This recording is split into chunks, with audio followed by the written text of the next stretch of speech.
लगता है कि कोई मिर्गा नहीं देखे हो, कोई चिड़िया नहीं देखे हो। ताकेले चिहाई दोनों चिड़ई मोर हिरना डरवा लगेला। कैसे दागते हैं? जैसे कौनो गवई के गंवार डरवा लगेला। जैसे कौनो गवई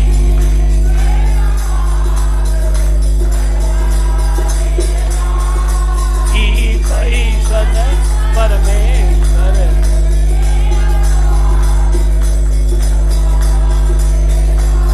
जैसे गवई के गंवार आदमी जो होता है, ना समझ जो होता है, वो ऐसे करता है जैसा ही कर रहे हैं। एकदम चिहा कर देखते हैं मिर्गा को, मोर को लगता है देखे नहीं हूं, एकदम गंवार की तरह। गंवार लोग कुछ होते हैं ऐसे ना। पहले बक्सर में सिनेमा खुला था, हम उसमें बच्चे थे थोड़े, कभी कभी किसी के संग में चले गए, जाते तो नहीं थे, लेकिन कभी कभी काल विद्यार्थी जी, वो सभी तीसरे वर्ग के विद्यार्थी थे। तो एक देहात का आदमी बैठा था, एक बैग घोड़ा एगो आया पर्दे पर, वो जीव चला, भाग ही चला, उसको समझ में नहीं आया कि पर्दा पर है। तो गंवाई का गंवार आदमी का कोई ठिकाना नहीं होता है। वैसे कह रहे हैं कि ताकेले चिहाई जैसे चिड़ई मोर हिरना डरवा लागेला। जैसे कौनो गवई के गंवार डरवा लागेला।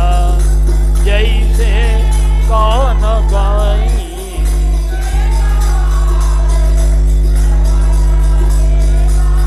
अरे ई कैसन परमेश्वर के अवतार डरवा लागेला। आई कैसन परमेश्वर के अवतार डरवा। नहीं बताओ, ये चिड़िया को देख करके भाग जाते हैं, बड़ा मुश्किल है। अवध के जतरा कोई के अफतरा में पड़ली डरवा लागेला। अवध के जतरा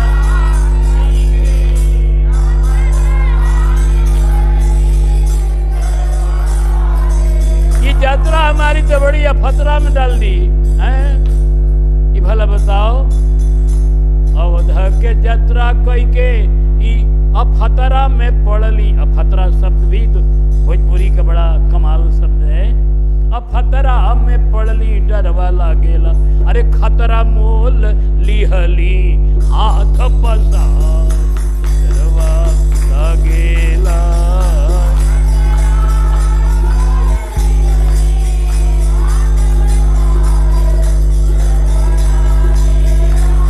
अरे ई कैसन परमेश्वर के अवतार डरवाना। ई कैसन परमेश्वर।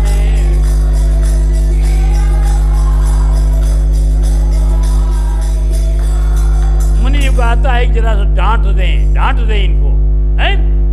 डांटेंगे तब मानेंगे, समझाने से तो नहीं मान रहे। लेकिन डांट लो ना बोने, डांटने का साहस नहीं होता है। डांट लो ना बोने औंजी अली मोने मोने डरवा लागेला। डांट लो ना बोने औंजी अली मोने मोने। अरे मन उजा गया, क्या करूं, डांटू कैसे? क्या है? कहा अवध के दुलरुआ राजकुमार डरवा लागेला। अवध के दुलरुआ।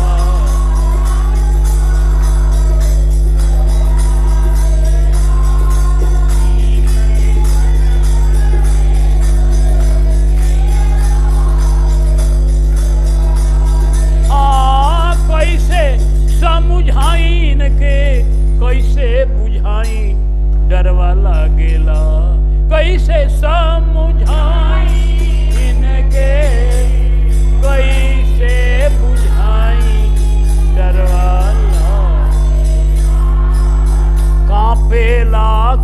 करे जा वाह हमार डरवा लागेला।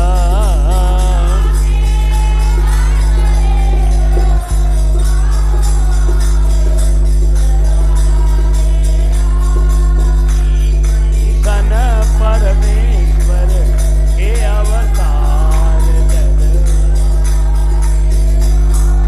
अब यहाँ पर गुरुदेव पहुंच जाते हैं भाव में बाबा के पास। कभी नहीं है सिर्फ गुरुदेव, भावुक संत हैं। पहुंच गए बाबा के पास। बाबा से बोले, बाबा काहे घबरा रहे हैं, काहे घबरा रहे? नेह निधि को है ज्ञान निधि बाबा जी से, ज्ञान निधि से विश्वामित्र जी, नेह निधि गुरु जी। नेह निधि को है ज्ञान निधि बाबा जी से डरवा लागेला। अरे बाबा ये कौन है, जानते नहीं है आप? लीला निधि हैं, लीला निधि के लीला अपरंपार डरवा लागेला। लीला निधि के लीला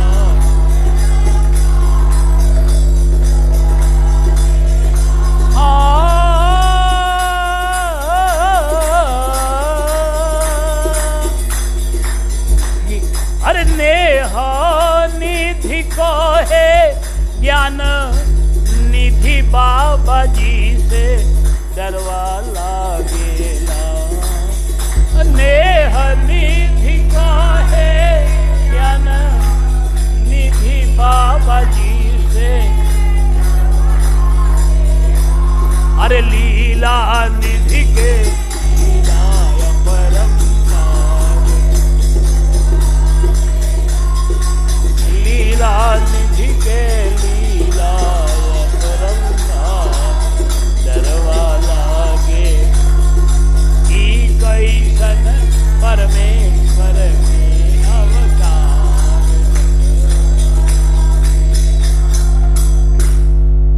लीला निधि हैं, लीला निधि हैं गुरु जी। बाबा लीला निधि हैं प्रभु, लीला करने में बड़े बड़े तेज हैं। इनके नाटक को, इनके लीला को समझना सबके बुद्धि के बस की बात। नाटककार किसको कुशल माना जाता है?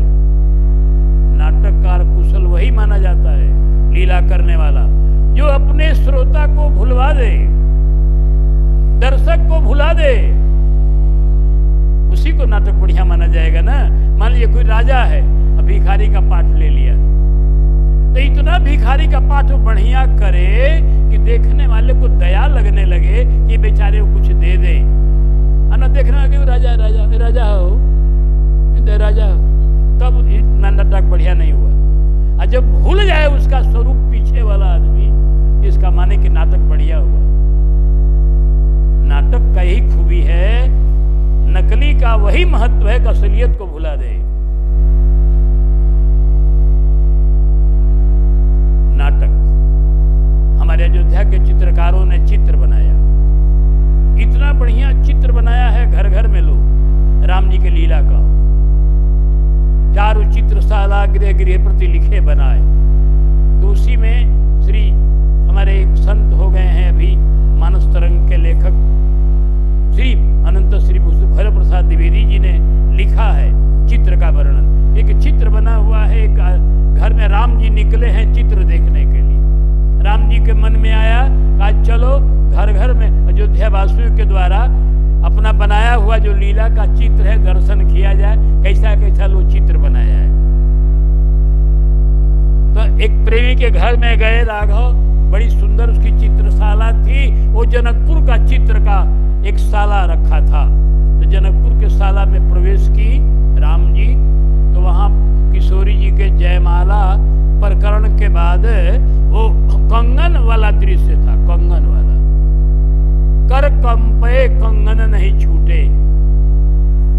राम जी कितनों प्रयास करते हैं, किशोरी जी का कंगन को खोल नहीं पाते हैं। ये दृश्य था और चित्र वाले ने ऐसा बनाया था, बढ़िया कला दिखाया था कि एकदम लगे कि राम जी परेशान हैं और वह कंगन नहीं छूट रहा।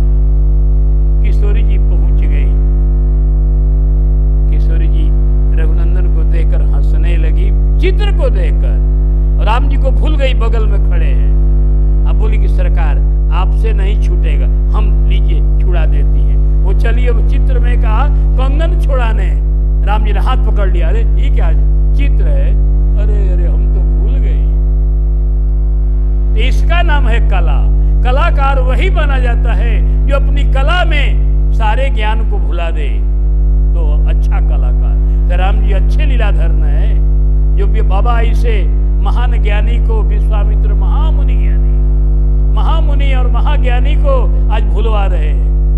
लीला निधि के लीला अपरंपार करवा लागेला, लीला निधि के लीला अपरंपार।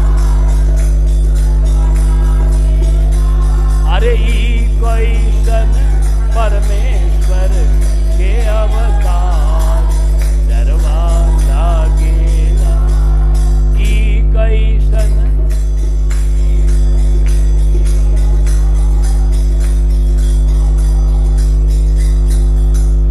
संध्या हो गई, चलते चलते संध्या हो गई एक जगह। अब मुनि जी को बड़ी चिंतन हुआ।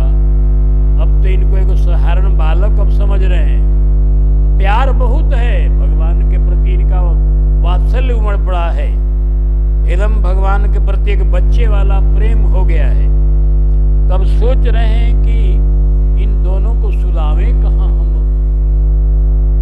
अयोध्या में तो ये लोग सोते थे सुंदर पलंग पर, उस पर सुंदर कोमल बिछावन बिछता था, सुंदर सोने के महल में। अब यहाँ तो कोई महल है नहीं रास्ते में, और वृक्ष है, वो भी वृक्षों के उबड़ खाबड़ सब जमीन है, बढ़िया जमीन भी नहीं है, और बिछावन तो है ही नहीं है। सुलावे किस पर? ये दुलरुआ राजकुमार हैं, कोमल कोमल गद्दे पर सोने वाले। बहुत चिंतित हो गए।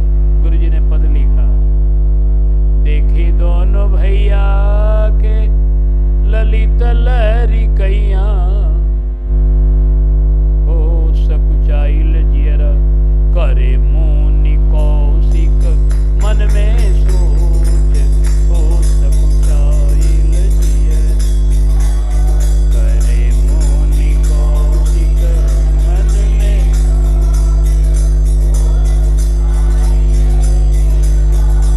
हाँ मांगी के ले आईली बड़ा अजस कमैली, हो सकुचाइल जियरा।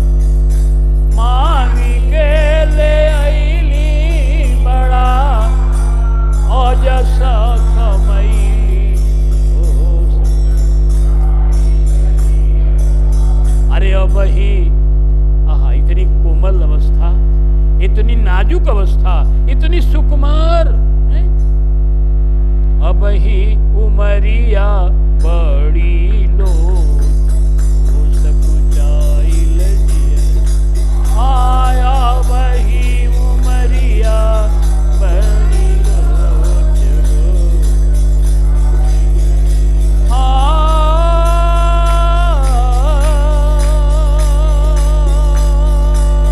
का खिलाई का पिलाई, कथी पे सुताई, हो सकुचाई।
नहीं सोए।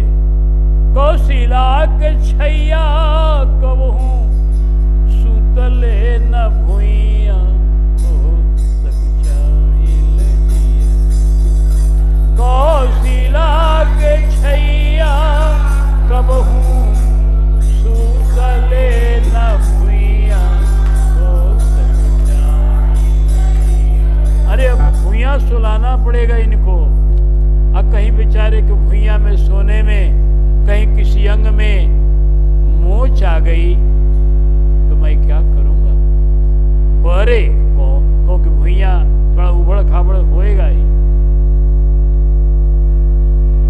अरे कोनो अंगवा जानी मोच हो सकु चाइल जिया। अरे कोनो अंगवा।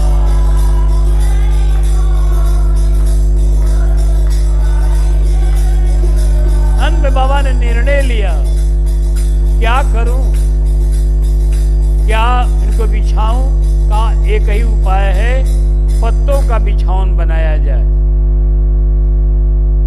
तुरंत ही बाबा पत्ते तोड़ने लगे। राम लक्ष्मण ने कहा बाबा बैठिए, हम लोग तोड़ के लाते हैं। तुरंत पत्ता तोड़ के राघव खूब ला दिए। पत्ता लाया गया। अब पत्तों का बिछावन मुनि जी बिछाए। बिछा तो दिए पत्ते, लेकिन मन में संतोष नहीं हुआ। दासी कुश पतिया छटत फटत मोर छतिया हो सकुचाइल जिया।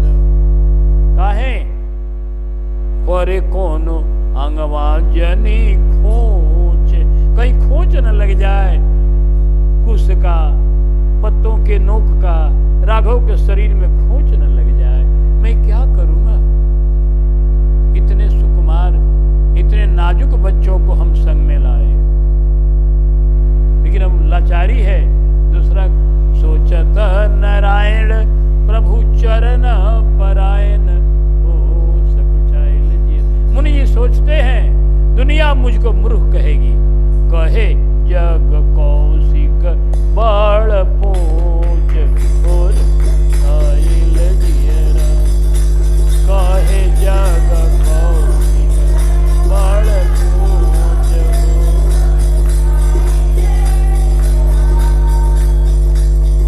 हैं। इतने बड़े ज्ञानी होते हुए, इतने बड़े विचारवान होते हुए भी उन्होंने विचार नहीं किया कितने सुकुमार बच्चों को हम ले जाकर बक्सर में क्या करेंगे, ये राक्षस कैसे मारेंगे। सोचा नहीं हमने कभी, ये सोचने लगे।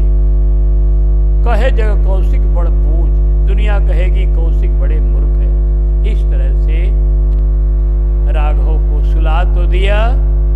पहले राघव ने कहा गुरुजी आप पहले सोइए। गुरुजी के लिए पत्ता लगाया गया, अलग आसन।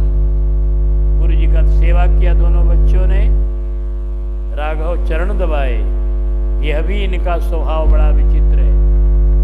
जिनके चरण सरोरु लागी, करत विविध जप जोग विरागी। तई दो बंधु प्रेम जनु जीते, गुरुपद कमल पलोटत प्रीते। चरण दबा करके सेवा किया। गुरुजी के जब थोड़ी निंद्रा की स्थिति हो गई तो फिर राम जी सोए। राम जी को लक्ष्मण जी ने सेवा किया। फिर दोनों भाई, तो लक्ष्मण जी तो सोते नहीं है, प्रभु के चरणों को हृदय पर रख करके वही चुपचाप लेट गए। जंगल का जगह है, सोएंगे कैसे, ऐसे भी नहीं सोते। ये स्थिति है। और कथा का प्रसंग हम चौपाई के द्वारा आगे बढ़ा देते हैं, क्योंकि समय सीमा पर पहुंच चुका है। हाँ, अब लीला तो बड़ी रसमयी है। इन लीलाओं में अब रास्ते की लीला प्रायः विश्राम हो रही है यहीं पर, और उसके बाद राघव बक्सर पहुंचेंगे तो बड़ी बड़ी घटना होगी। उन घटनाओं का अब श्री गणेश आज न करके हम कल करेंगे।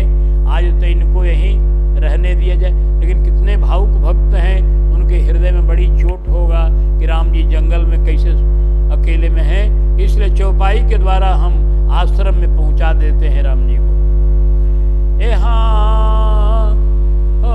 तबरी श्री निज नाथ ही जियची। हे हाँ सब ऋषि निज नाथ ही जियची। आहे विद्या निधि कहूँ विद्या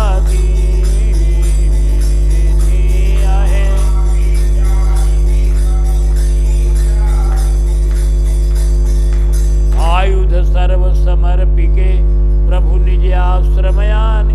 कंद मूल फल भोजन दिन भगति